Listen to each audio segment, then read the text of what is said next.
Shalom Aleichem. Yesterday in Mishnah Yomi, we began the 10th and final chapter in Bava Kama. Bava Metzia is coming up. So we're in chapter 10, Mishnah Bet. Now, the second Mishnah continues something we started yesterday about tax collectors and similar extortionists and mafia shakedown operatives, that when they take money illegally or through shady, corrupt means, you can't take tzedakah or take change from that money. But there are some exceptions where even though we know these tax collectors and extortionists have taken something illegally, where you are allowed to use it. Mishnah Bet says, "Natlu mochsin chamuru." The collectors take your donkey, v'natanu lo chamor acher, but they give you a different donkey. So what's going on is these guys either they're operating under color of government official, they're claiming to be officials where they have the right to requisition a donkey. It's like eminent domain for donkeys, where they can take someone's donkey, use it for quote-unquote official purposes. Like you see the cars that say official government use only on the license plate, and they're going out, to eat lunch or whatever in them or whatever they're doing. It's not necessarily official government business. So they could take the donkey for official business, and then they'd go, when the donkey gets tired, they go and they trade it for a different donkey and give the new person the old donkey and take their donkey and have a fresh donkey to go and do their quote-unquote official business or to use as their getaway car, whatever it is. So they give you the old donkey, which assumedly they stole from somebody else or quote-unquote requisitioned, eminent domain, and they take your donkey. So there you actually have a right to use the donkey they gave you, even though it's probably stolen. And of course, if there's some way to give it back to the original owner, then that's a mitzvah to do that, but you have the right to use it. Or similarly, gozlu listim et ksuto. The bandits come and they steal your jacket, not but they give you a different jacket. I mean, give you somebody else's jacket. They feel bad because it's cold. So they take your nice mink coat or your nice leather coat, and they give you something cheap that they stole from somebody else. Harelu shalo. You could technically use these items and keep them because the original owners have yeush. Yeush means they gave up on ever getting it back. So technically, yes, you could keep the donkey, keep the coat, keep what these mochsim, these tax collector extortionists guys are giving you, even though they probably stole it from someone else, and because they're taking yours, and it's sort of a circular, they're taking from everyone, and everyone's giving up about ever giving it back. There's no way to sue these guys, no way to go after these guys. They're skipping town, or they're operating under color of being officials. There's no way to get it back, so everyone gives up, has yeush, and the person who gets it gets to keep it, and then it happens next time that someone else is going to keep your donkey. Now, of course, if there is a way to return it to the original owner, that's the proper thing to do if there's some sort of siman to give it back. The Mishnah brings a similar case, Hamatzul min hanahar. Somebody saved something from the river, like the riverbank flooded and washed some items downstream.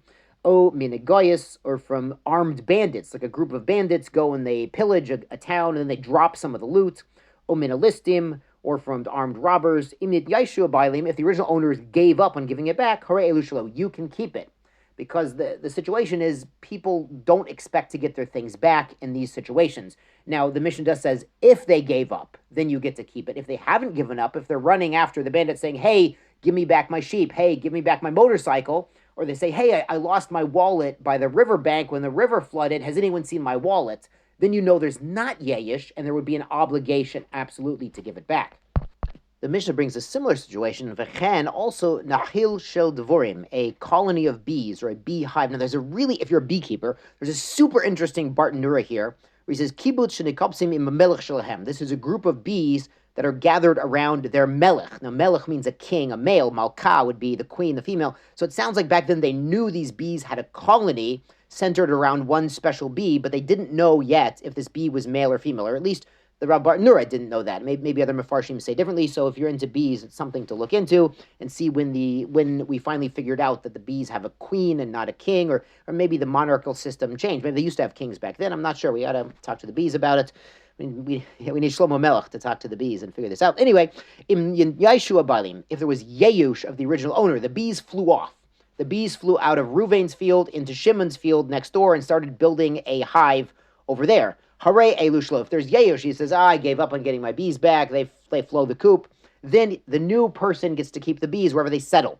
Because bees, they do move around. So even if they're in your field, you don't really own the colony of bees, the beehive, because they can relocate their hive. So there's sort of an ownership there only on a rabbinical level. So if they leave and you give up, okay, then the new person, wherever they settle, quote unquote, owns those bees on a rabbinical level. Amar Rabbi Yochanan ben Baroka, he says, Ne'amenet isha katan lamar mikan yotzon nechil zeh.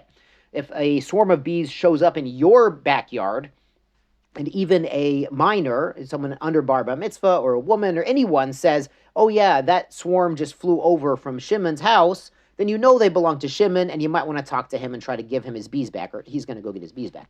And you're allowed to go into the field of your fellow, lahatzil et nechilo, to go get your bees to come back. He might bring some honey with him and try to get them to come back to his field. Im hizik, if he steps on some flowers of his friend while he's there, misholim mashizik, he has to pay for whatever damage occurs when he's retrieving his bees. But he can't cut off a branch. If the bees are starting to build a new hive on a branch of your friend's tree, you can't cut that off. Even if you're going to give him the money, the branch costs. He disagrees. He says, he says, afkot says you could even cut that branch where your bees are building a new hive somewhere else, and you'll pay your friend for the branch you cut, but really you had a kinyan derabanan on these bees, you should be able to take them back. He says that's one of the conditions that Yehoshua, the original Joshua, allowed settlement into Eretz Yisrael on condition that people can go and get their bees back. As we discussed, there's a Gemara in Bava Kama, Daf 114. Mishnah Gimel, Rabotai returns to the topic of stolen merchandise. Hamakir Kelav Usfarav Biad Acher. Somebody says, oh, I recognize that's my jacket or that's my book, and somebody else has it. V'yotzalu shem geneva be'ir. And a report was already existing in town that this person had been robbed. So Ruvain had been robbed. They stole things from his house, and now Shimon has his items that Ruvain recognizes belonging to his. So how does he get them back? Yeshava lo alukeach kama natan v'yitol. So the buyer, who we assume bought it from the thief, should make a shvua about how much he paid the thief for these items, and the original owner pays that amount and gets his items back. Im lov, if there was no report that he got robbed, he didn't file a police report, he didn't tell his neighbors, lo kohemeno. He's not believed to say, oh, I got robbed and that's my stuff, unless there's some corroboration already. Because he might have actually sold it to this guy, and now he's regretting that he sold it, and he wants to buy it back. And we don't want to allow that. The Mishnah says, Shani Elmer, because I could say, Mecharan Acher, Reuven really sold it to Shimon. Reuven never got robbed. L'kochazei heimenu.